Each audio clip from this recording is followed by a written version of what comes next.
ठीक है ठीक है ठीक है।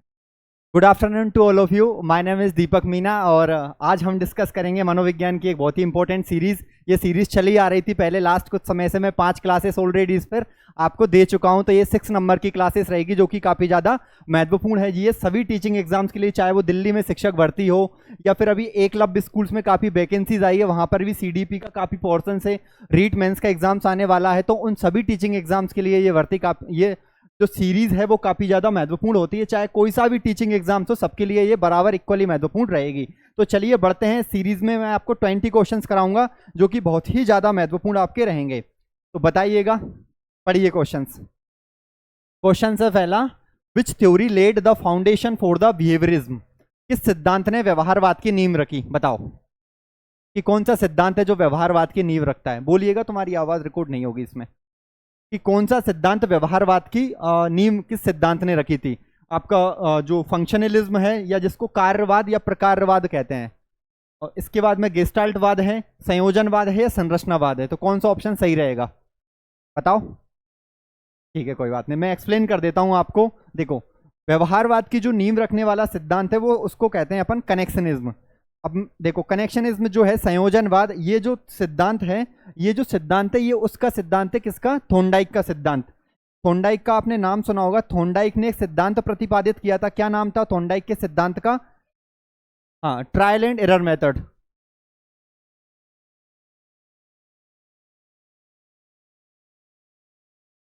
हो गया। तो देखिएगा, जो संयोजनवाद का जो नीम है वो बेसिकली थॉर्नडाइक की जो थ्योरी थी, क्या नाम था थॉर्नडाइक की सिद्धांत का? नाम क्या था? प्रयास एवं त्रुटि का सिद्धांत। ट्रायल एंड एरर थ्योरी इसका नाम था, प्रयास एवं त्रुटि का सिद्धांत। जिसमें इन्होंने किस पर एक्सपेरिमेंट किया था? किस एनिमल पे एक्सपेरिमेंट किया था? चूहे पे नहीं। चूहे पे कब किया था इन्होंने? केट पर एक्सपेरिमेंट किया था। चूहे पर एक्सपेरिमेंट करने वाले व्यक्ति तो अपने स्किनर थे। गलत क्यों बता रहे हो? तो भाई, कनेक्शनिज्म जो संयोजनवाद है, संयोजनवाद का जो थॉर्नडाइक का जो सिद्धांत था, जिसको प्रयास एवं त्रुटि का सिद्धांत कहते हैं, उसी सिद्धांत का एक नाम और था जिसे संयोजनवाद या कनेक्शनिज्म कहा जाता है। और व्यवहारवाद की जो नींव रखी थी, एक्चुअल में जो थॉर्नडाइक थे वो एक व्यवहारवादी साइकोलॉजिस्ट थे, तो व्यवहारवाद की जो नींव रखी थी वो संयोजनवाद पर ही रखी हुई। तो इस हिसाब से इसका करेक्ट आंसर रहेगा आपका कौन सा? संयोजनवाद या कनेक्शनिज्म। अगर और ऑप्शंस के बारे में अगर अपन डिस्कस करते हैं यहाँ पे, और ऑप्शंस की अगर डिस्कशन किया जाए, तो पहला जो ऑप्शन है जिसको कहेंगे प्रकारवाद या फंक्शनलिज्म। फंक्शनलिज्म जो है, ये एक मनोविज्ञान का एक स्कूल्स ऑफ साइकोलॉजी। ओवरऑल अपन कहें ना, तो मनोविज्ञान में अलग अलग संप्रदाय है, तो उन्हीं संप्रदाय में से एक संप्रदाय है जिसको कहते हैं प्रकारवाद। प्रकारवाद ये संप्रदाय है, ये बेसिकली मैं आपको थोड़ा देखिए, अगर बात करें तो सबसे पहले मनोविज्ञान में जो संप्रदाय आया था ना, जैसे स्कूल्स ऑफ साइकोलॉजी चलेगी कि भाई कौन से संप्रदाय का विकास पहले हुआ, तो सबसे पहला जो संप्रदाय था वो था संरचनावाद। संरचनावाद के प्रतिपादक थे अपने टिचेनर और विलियम वुंट। विलियम वुंट का नाम याद होगा। 1879 में इन्होंने किसकी स्थापना करी थी? लिवजिंग में पहली मनोवैज्ञानिक लैब की स्थापना किसने करी थी? तो विलियम वुंट के द्वारा की गई थी। और संरचनावाद के जनक भी कौन थे? अपने विलियम वुंट को कहा जाता है। इनका कहना था, इन्होंने मेनली किस पे फोकस किया? ब्रेन की संरचना पर। ब्रेन की संरचना किस प्रकार की है, दिमाग की संरचना पर इन्होंने फोकस किया था कि एक बच्चे का दिमाग का स्ट्रक्चर होता कैसा है, तो उसको कहते हैं संरचनावाद। इसके संरचनावाद के बाद आया था मनोविज्ञान में अगला स्कूल्स ऑफ साइकोलॉजी, जिसको कहा जाएगा प्रकारवाद। अब प्रकारवाद के जो जनक है उनका नाम है विलियम जेम्स। अगर आपको याद हो तो इनकी एक बहुत महत्वपूर्ण इंपॉर्टेंट किताब है प्रिंसिपल ऑफ साइकोलॉजी। पता है क्या? Principle of psychology William James की एक किताब है। इनकी बुक का बहुत महत्वपूर्ण बुक है जिसका नाम है प्रिंसिपल ऑफ साइकोलॉजी, या फिर मनोविज्ञान के सिद्धांत जिसको कहते हैं। ये बहुत ही ज्यादा इंपॉर्टेंट बुक्स थी। तो प्रकारवाद के जनक कौन थे? विलियम जेम्स थे। अब प्रकारवाद मेनली काम किस पे करता है? देखिए, संरचनावाद का मेन फोकस किस पे था? कि दिमाग के स्ट्रक्चर पे, दिमाग का स्ट्रक्चर किस प्रकार का है। लेकिन अगर अपन बात करें प्रकारवाद, तो प्रकारवाद का फोकस था कि ब्रेन आपका फंक्शन कैसे करता है। इसका मूल मोटिव क्या था? कि ब्रेन आपका कैसे फंक्शन करता है। तो ये बेसिकली डिपेंड किस पे था? कि ब्रेन के फंक्शनिंग पर और ब्रेन के स्ट्रक्चर पर जो डिपेंड था उसे कहते हैं संरचनावाद। इसके बाद बात करें गेस्टाल्टवाद की, अगर बात की जाए तो गेस्टाल्टवाद के जनक कौन थे? मैक्स वर्दिमर। मैक्स वर्दिमर को गेस्टाल्टवाद के जनक कहते हैं। और गेस्टाल्ट का मतलब होता है संपूर्ण। इसका क्या मतलब होता है? संपूर्ण। गेस्टाल्टवाद की जो सिद्धांत है बेसिकली वो किसी भी प्रॉब्लम को सोल्व करने के लिए संपूर्ण का अवलोकन करते हैं। जैसे इनसाइटफुल लर्निंग थ्योरी देखी थी। इनसाइटफुल लर्निंग थ्योरीज में क्या होता था? कि वो जो चिंपैंजी नाम का बंदर था वो पूरे एटमॉस्फेयर को अवलोकित करता था, उसके बाद में प्रॉब्लम को सोल्व करता था। तो बेसिकली इस क्वेश्चन का आंसर आपका कौन सा रहेगा? कनेक्शनिज्म। जो कनेक्शनिज्म में थॉर्नडाइक का जो प्रयास त्रुटि का सिद्धांत है, प्रयास त्रुटि के सिद्धांत को ही क्या कहा जाता है? संयोजनवाद का सिद्धांत। और इस सिद्धांत के प्रतिपादक कौन थे? एडवर्ड ली थॉर्नडाइक। और इस हिसाब से व्यवहारवाद की नींव किस पे डली थी? तो आपकी ये डली थी आपके संयोजनवाद पे। चलो बढ़ते हैं अगले प्रश्न की ओर। नेक्स्ट क्वेश्चन देखिएगा, पढ़ो। वाइगोत्स्की का काम शोधकर्ताओं के लिए नींव का काम करता है। Vygotsky work serve as a foundation for the research in. तो वाइगोत्स्की का अगर याद कीजिएगा, वाइगोत्स्की ने मेनली किस पे काम किया था? हाँ, वाइगोत्स्की ने ओवरऑल कोग्निटिव डेवलपमेंट पे काम किया था, बच्चे के संज्ञान के विकास पे काम किया था। तो संज्ञान के विकास में के बारे में इन्होंने क्या कहा था, मैं आपको एक्सप्लेन करता हूँ। संज्ञान के विकास में अगर वाइगोत्स्की के सिद्धांत का क्या नाम था?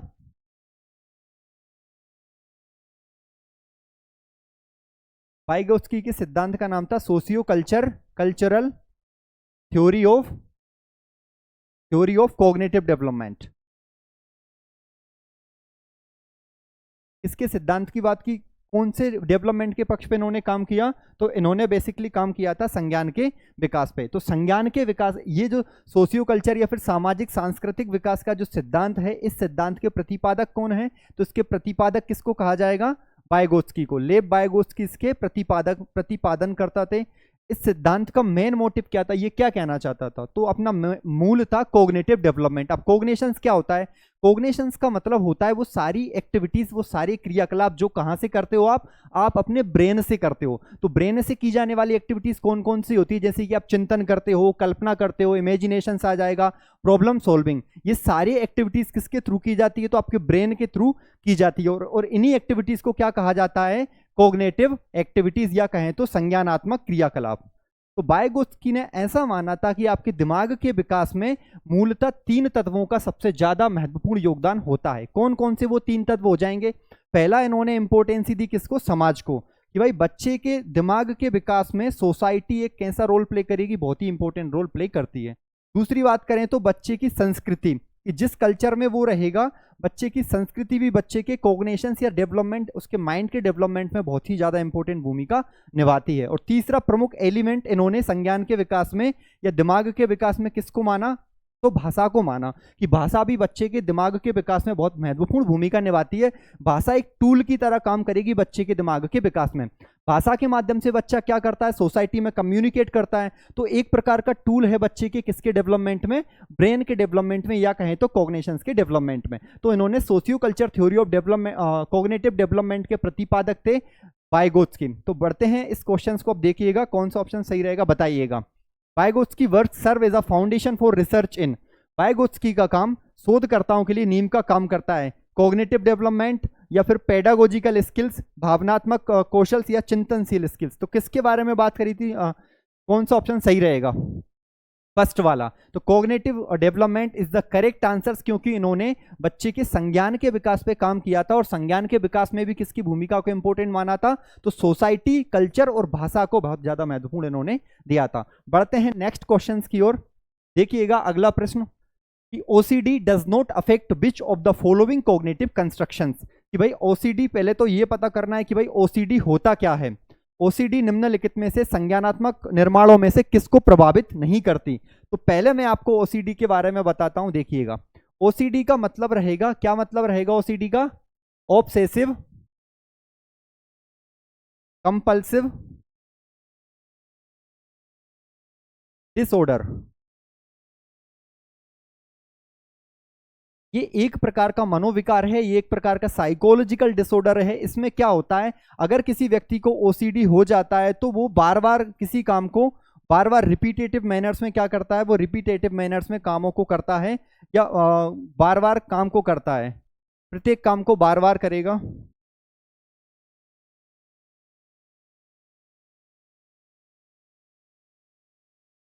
इसका मतलब ये हुआ कि वो प्रत्येक काम को बार बार करेगा, जैसे कि वो अपने बार बार हैंड को वॉश करेगा।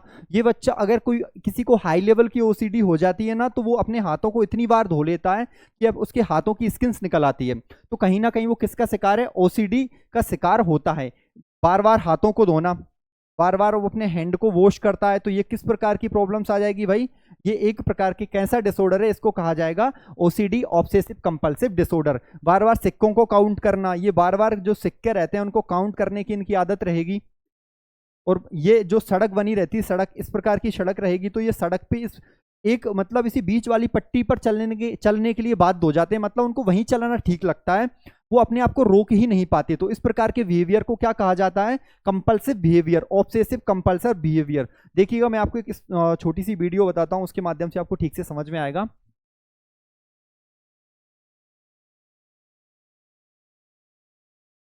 ओसीडी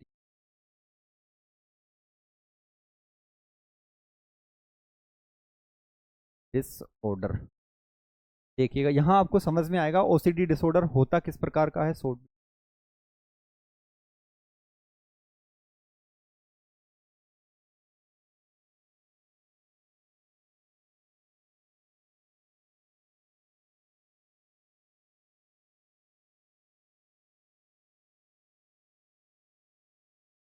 बढ़िया रहे।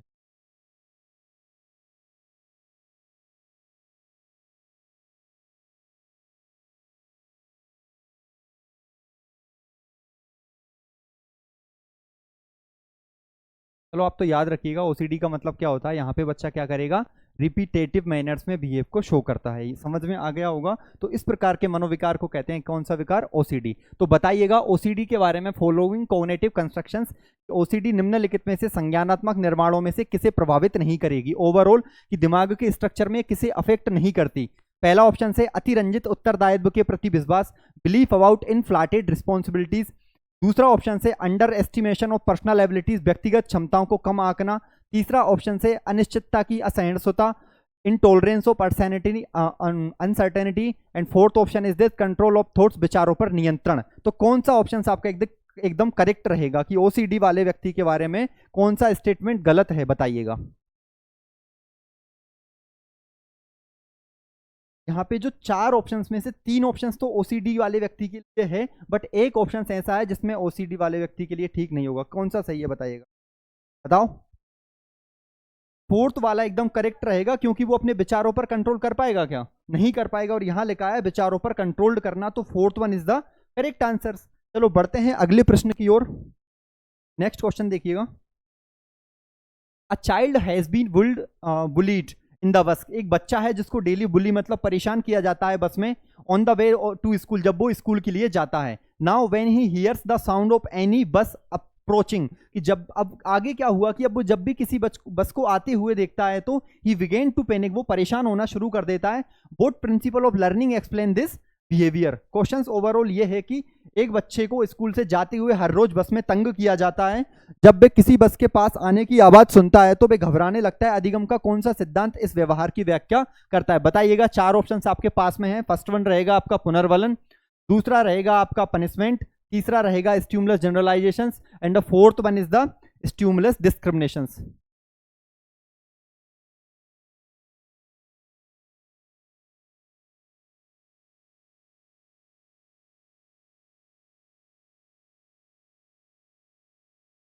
तो देखिएगा कौन सा ऑप्शन आपका ठीक रहेगा, रीइंफोर्समेंट, पनिशमेंट, स्टिमुलस जनरलाइजेशंस या स्टिमुलस डिस्क्रिमिनेशंस। Stimulus generalisation. देखिएगा आपको अगर याद हो तो इसका सही उत्तर आपका रहेगा स्टिमुलस जनरलाइजेशंस। अगर आपको याद हो तो एक सिद्धांत है जिसको कहते हैं क्लासिकल कंडीशनिंग का थ्योरी, क्लासिकल कंडीशनिंग, या फिर हिंदी में लिख देते हैं, आपको बताएगी हिंदी में इसको कहेंगे कौन सी थ्योरीज, शास्त्रीय अनुबंधन का सिद्धांत। शास्त्रीय अनुबंधन के सिद्धांत के प्रतिपादक कौन थे, तो शास्त्रीय अनुबंधन सिद्धांत के प्रतिपादक थे अपने पावलाव को शास्त्रीय अनुबंधन के प्रतिपादक कहा जाता है। यहाँ पे क्या करता है एक बच्चा, जैसे वो डॉग रहता है, डॉग क्या करता है हर साउंड पे क्या करने लगता है, हर जो अनकंडीशनल स्टिमुलस, हर जो कंडीशनल स्टिमुलस है हर घंटी पर वो लार गिराने लगता है। तो इसका मतलब क्या कर लिया उसने स्टिमुलस का जनरलाइजेशन कर लिया। स्टिमुलस जनरलाइजेशन का मतलब ये होता है कि जब जो कुत्ता है ना, जब कोई भी व्यक्ति उस कंडीशनल स्टिमुलस मतलब जब भी घंटी बजेगी प्रत्येक घंटी पे अगर वो लार गिराने लगे तो उसी चीज को क्या कहा जाएगा, स्टिमुलस जनरलाइजेशन। समझ में आ गया। और स्टिमुलस डिस्क्रिमिनेशंस का मतलब है कि जब वो डॉग अनकंडीशन स्टिमुलस और कंडीशनल स्टिमुलस सॉरी, ये थोड़ी ना होगा। स्टिमुलस डिस्क्रिमिनेशंस का मतलब रहेगा कि जो अलग अलग कंडीशन स्टिमुलस थे, मतलब जो बार बार जगह जगह घंटी बजती थी, उनके बीच में अगर डॉग डिस्क्रिमिनेट करने लगता है तो वहां पे वो स्टिमुलस के बीच में विभेद करने लगता है। तो यहाँ पे इस बच्चे ने क्या किया कि ये बच्चा इस बच्चे को बुली किया जाता था, बट एक दिन जो बुली करने वाले पर्सन नहीं आए थे, पर फिर भी बच्चा उस बस को देख के डरने लगा, तो उसने क्या कर लिया, वहां पे उद्दीपक का सामान्यीकरण कर लिया। और बेसिकली ये शास्त्रीय अनुबंधन जो कि पावलाव के सिद्धांत से कनेक्टेड है। पढ़ते हैं अगले प्रश्न की ओर। देखिएगा, एस्थेनिक नामक व्यक्तित्व किसके द्वारा प्रस्तुत किया गया था। तो यहाँ पे पर्सनालिटी से क्वेश्चन पूछा गया है कि एस्थेनिक पर्सनालिटी किसने प्रतिपादित की थी। बताइएगा, 4 ऑप्शन से, सिगमंड फ्राइड, सेल्डन, क्रेशमर या जुंग। बताओ।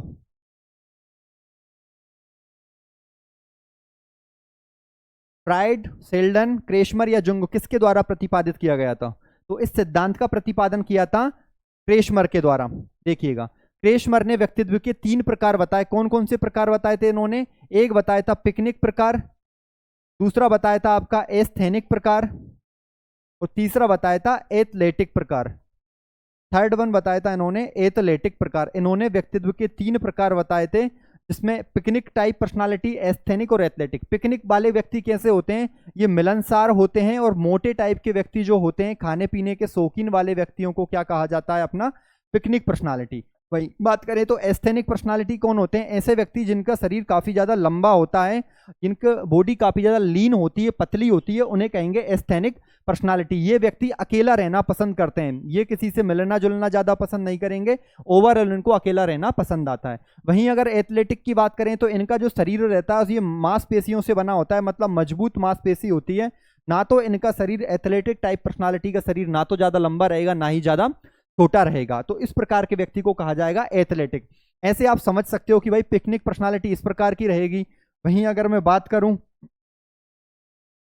एस्थेनिक की बात करें तो एस्थेनिक पर्सनालिटी कुछ ऐसी रहेगी, और एथलेटिक की बात करें तो एथलेटिक पर्सनालिटी कुछ इस टाइप की रहेगी। तो ये उन्होंने ओवरऑल क्रेशमर ने 3 प्रकार की पर्सनालिटी की बात की थी। वहीं अगर सिगमंड फ्राइड की बात करें तो सिगमंड फ्राइड ने किसका प्रतिपादन किया था।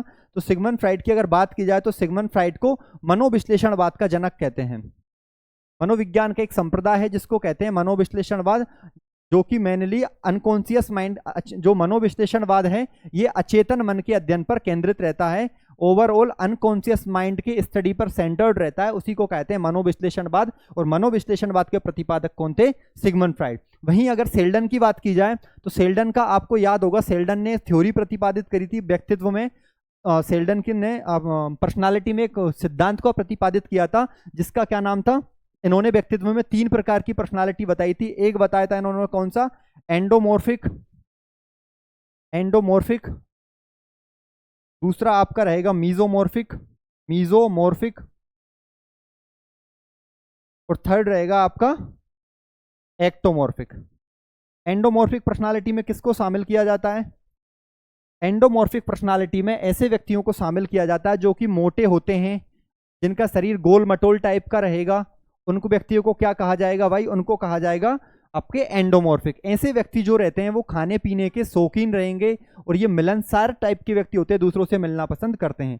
वहीं अगर मैं बात करूं नेक्स्ट वन की, तो मीजोमॉर्फिक में कौन आता है, मीजोमॉर्फिक में आते हैं आयताकार व्यक्ति। आयताकार का मतलब ना तो ये ज्यादा लंबे रहेंगे, ना ज्यादा पतले मोटे रहते हैं, ये एक मीडियम आकार के रहते हैं। इनके पास में मसल्स रहती है, मांसपेशियां अच्छी खासी इन पे मांसपेशियां रहती है, और इन्हीं को कहा जाएगा कैसा व्यक्तित्व, मीजोमॉर्फिक। वहीं अगर मैं बात करूं एक्टोमॉर्फिक, तो एक्टोमॉर्फिक व्यक्ति को लंबकाय कहते हैं। लंबकाय का मतलब इनकी बॉडी की संरचना कैसी रहेगी भाई, एकदम लंबी रहेगी, इनमें मांसपेशियां कम पाई जाएगी, हड्डियों का स्ट्रक्चर पाया जाता है। इस प्रकार सेल्डन ने व्यक्तित्व को 3 भागों में बांटा, जो कि आपको याद रखना है। पढ़ते हैं जुंग की अगर बात की जाए तो, अगर जुंग की बात की जाए तो जुंग ने भी पर्सनालिटी को 2 भागों में बांटा था। कौन कौन सी पर्सनालिटी की बात करी थी जुंग ने, एक तो आपके इंट्रोवर्ट, और एक दूसरा कौन सा बताया था इन्होंने, एक्सट्रोवर्ट। अब इंट्रोवर्ट पर्सनालिटी कौन होता है, इंट्रोवर्ट पर्सनालिटी किसको कहा जाता है, तो इंट्रोवर्ट पर्सनालिटी कौन होते हैं, जो कि अकेला रहना पसंद करते हैं। ऐसे व्यक्ति अकेले रहना पसंद करते हैं, और ये ज़्यादा सामाजिक कार्यक्रमों में ज़्यादा सामाजिक नहीं होते। ये समाज के जितने भी फंक्शंस होते हैं उनमें ज़्यादा पार्टिसिपेट करने में मज़ा नहीं आता है, इनको अकेला रहना पसंद करते हैं, कम बोलते हैं, इनमें बोलने की शैली भी कम होती है, ज़्यादा किसी से डिस्कशन इनका नहीं रहेगा। वहीं अगर एक्सट्रोवर्ट्स की बात करें, इस टाइप के व्यक्तित्व को इनगोइंग भी कहा जाता है। इनगोइंग मतलब होता है कि खुद में ही रहना। इस प्रकार के व्यक्ति को आउटगोइंग पर्सनालिटी भी कहा जाता है। आउटगोइंग मतलब बहिर्मुखी टाइप का व्यक्तित्व रहेगा। ये व्यक्ति काफी ज्यादा मिलनसार रहेगा। मिलनसार का मतलब ये लोग बागों से मिलना पसंद करेगा क्योंकि इसको अच्छा लगेगा। वहीं अगर बात करें तो ये नेतृत्व बातूनी टाइप का व्यक्तित्व रहेगा। ये बात करना लोग बागों से पसंद करेगा और इसी चीज को कहा जाता है एक्सट्रोवर्ट पर्सनालिटी, जिसका प्रतिपादन कार्ल जुंग के द्वारा किया गया था। तो देखिएगा कौन सा ऑप्शन आपका ठीक है। तो मैंने आपको बता दिया एस्थेनिक पर्सनालिटी को किसने डिस्ट्रीब्यूट किया था, क्रेशमर के द्वारा। चलो बढ़ते हैं नेक्स्ट क्वेश्चन की ओर। The primary laws of Thorndike theory, Thorndike के सिद्धांत के 3 प्राथमिक नियम कौन कौन से थे? तो थोंडाइक के सिद्धांत के 3 प्राइमरी लॉज कौन कौन से थे? तो आपको पता है लॉ ऑफ रेडीनेस था। देखो थोंडाइक ने 3 प्राथमिक नियमों की बात की थी। कौन कौन से नियम बताए थे थोंडाइक ने सीखने के 3 प्राथमिक नियम बताए थे। कितने नियम बताए थे बेटा? सीखने के 3 प्राथमिक नियम बताए थे। बताइएगा क्या क्या नाम है उनका। पहला नियम कौन सा है आपका? तत्परता का नियम। तत्परता का नियम पहला जो लॉज है सीखने का उसको कहेंगे आप तत्परता का नियम। वहीं दूसरा बात करें तो दूसरा कौन सा रहेगा? अभ्यास का नियम। और तीसरा कौन सा रहेगा आपका? प्रभाव का नियम। तत्परता का नियम क्या होता है? तत्परता का नियम का मतलब रहेगा कि जब तक बच्चा सीखने के लिए रेडी नहीं हो जाएगा तब तक वो नहीं सीख पाएगा। तो तत्परता का मतलब रेडीनेस से रहेगा कि जब तक बच्चा सीखने को रेडी नहीं रहेगा तब तक बच्चा नहीं सीख पाएगा। इसे मैच्योरेशन का प्रिंसिपल भी कहा जाएगा।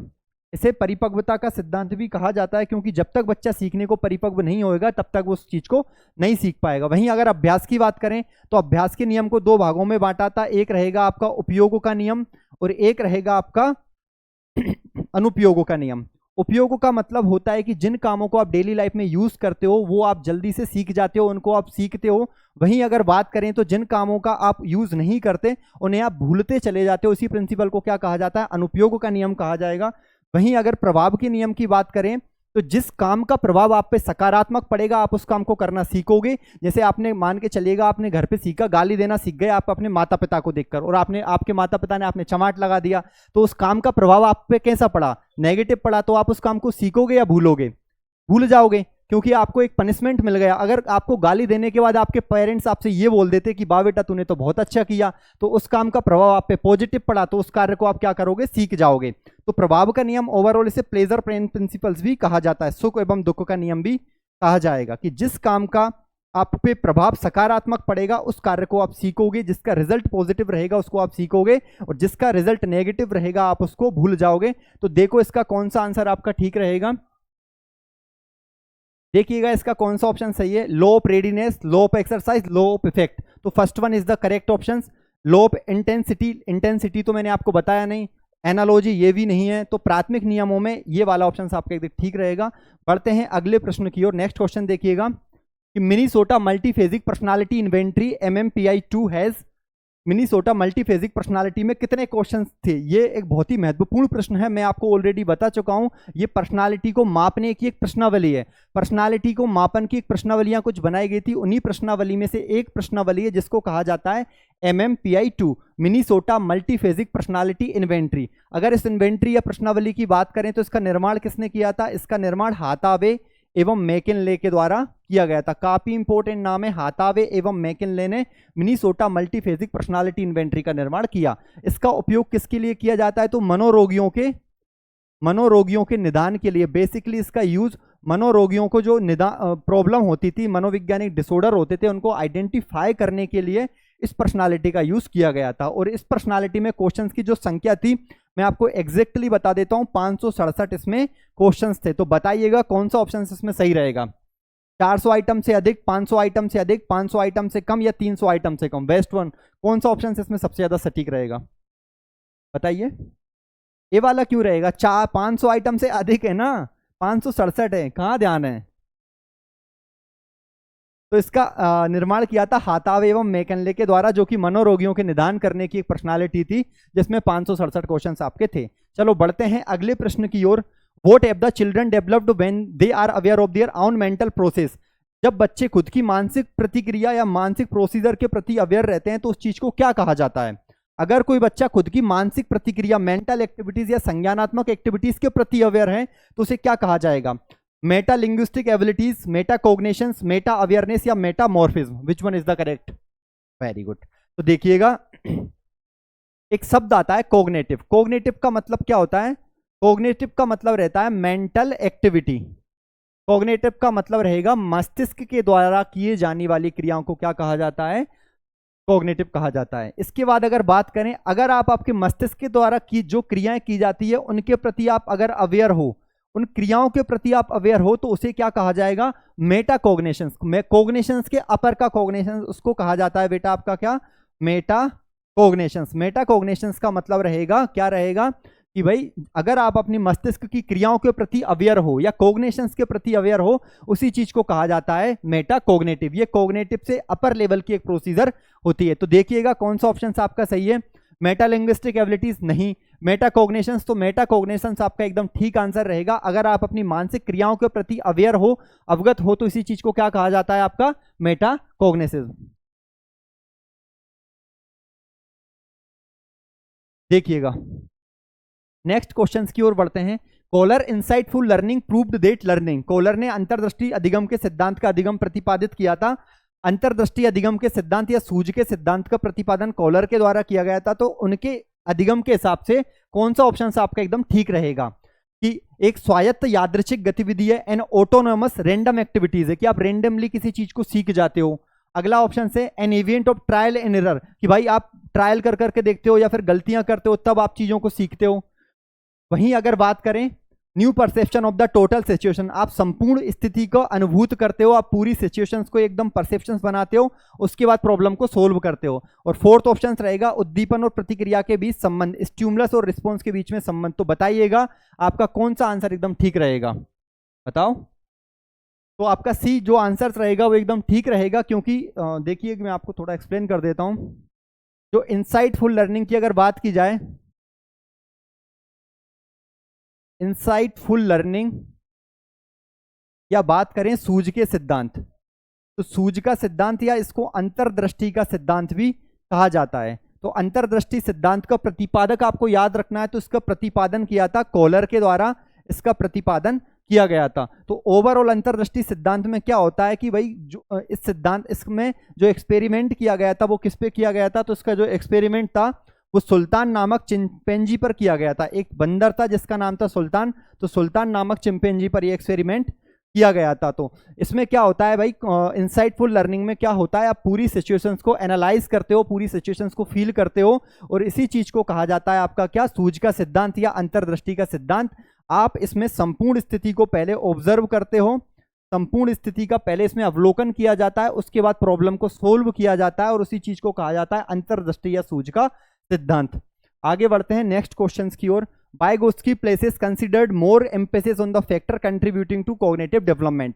ओवरऑल Vygotsky से क्वेश्चन है, तो Vygotsky के अकॉर्डिंग बच्चे के दिमाग के विकास में सबसे ज्यादा इंपॉर्टेंट फैक्टर्स कौन सा है? कि बच्चे का जो मेंटल डेवलपमेंट होता है या संज्ञान का विकास होता है, उसमें सबसे ज्यादा महत्वपूर्ण कौन सा कारक होता है? तो आपका पर्सनल कारक, सामाजिक कारक, भावनात्मक या कॉग्निटिव। तो मैंने आपको बता दिया था कि बच्चे के संज्ञान के विकास में 3 बहुत ही ज्यादा महत्वपूर्ण कारक होते हैं। एक रहेगा आपका समाज, दूसरा कारक आपका कौन सा रहेगा? दूसरा कारक रहेगा आपका संस्कृति, और तीसरा कारक कौन सा रहेगा? तो थर्ड वन आपका रहेगा भाषा। तो ये 3 ही जो कारक हैं बच्चे के दिमाग के विकास में बहुत ज्यादा महत्वपूर्ण होते हैं। तो इस प्रकार मैंने आपको 10 क्वेश्चंस करा दिए। अब 10 क्वेश्चंस मैं आपको कल सोल्व कराऊंगा। आज के लिए इतना काफी है। धन्यवाद।